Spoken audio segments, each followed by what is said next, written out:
Chapter 5 Back to the Future. Scrooge is startled awake by a cacophony of sound, a deep, low rumbling from the bowels of his fancy pants townhouse. The rafters creak and groan, and his bedside candle is thrown to the floor. But the noise dies down for a moment, and then, blam! An explosion of sunlight and pixie dust bathes Scrooge's bedroom in an ethereal aura, and in steps a most dazzling spectre, a being which almost defies description, looking at once like a dewy infant and a withering raisin. She is the most beautiful creature that Scrooge has ever seen. "Hey, Scrooge, I'm Magic Johnson," she says. Scrooge props himself up in bed like a Playboy Mansion photo shoot, trying his best to look like hot stuff. "Hey," says Scrooge, like a piece of crap. "Yeah, hey," is the reply. Scrooge hunts for a cool segue, then plops out, "Well, I guess show me whatever it is you came to show me then." "Okay," she says, heading towards the window. She seems wholly uninterested in engaging in Scrooge's sexy repartee. Frankly, dear reader, Scrooge is relieved. It's best he not muddy the waters of his salvation with his animal magnetism. "You ready?" she whispers. Scrooge protests that if her idea is to leave through the window, that he's going to drop like a deuce. "No matter," she says, producing a glowing bag from underneath her dress. She sprinkles it above Scrooge's head, and Jiminy Crickets! Scrooge feels he's being sucked up a straw of giant proportions, as if God was a little pork loin of a boy, and he were the cherry at the bottom of the shake. Scrooge holds his eyes closed for fear he might vom. "Like sand through the hourglass, Scrooge," says MJ. "Here come the days of your life." A bright flash, and Scrooge's feet land in deep snowbank, instantly soaking his slippers.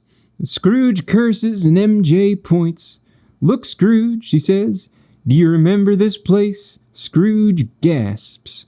He does remember this place. "Lick my balls, it's my old high school," he screams. And he is right, dear reader.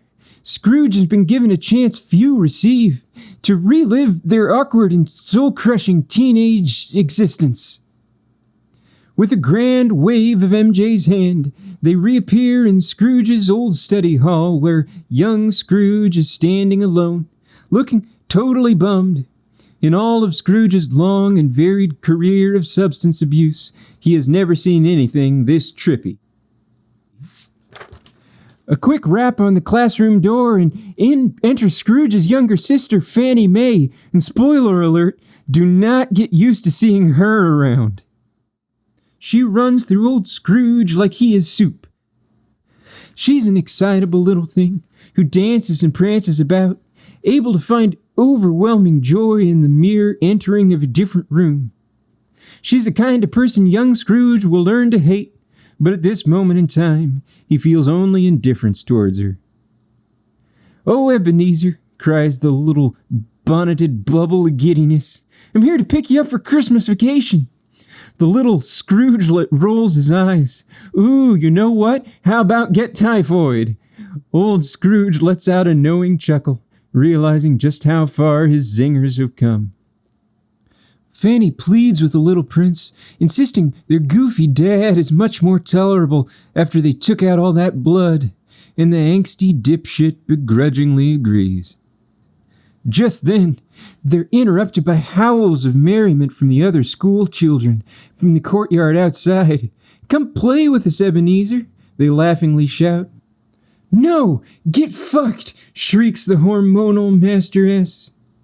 You can see how Fan's calm presence softens his demeanor. "I think a couple of weeks away might do you good," says Fanny. And the bipolar boy sobs in agreement.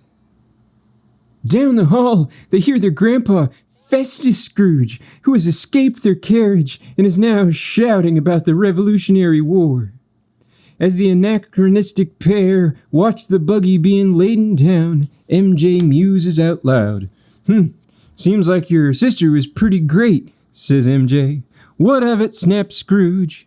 MJ ignores his retort and continues. Seems like the kind of person you wouldn't ever want to be a dick to in case they die. I know what you're doing, says Scrooge. Look, can we just go to the next one? Very well, says the ghost. Then punch it, Chewie.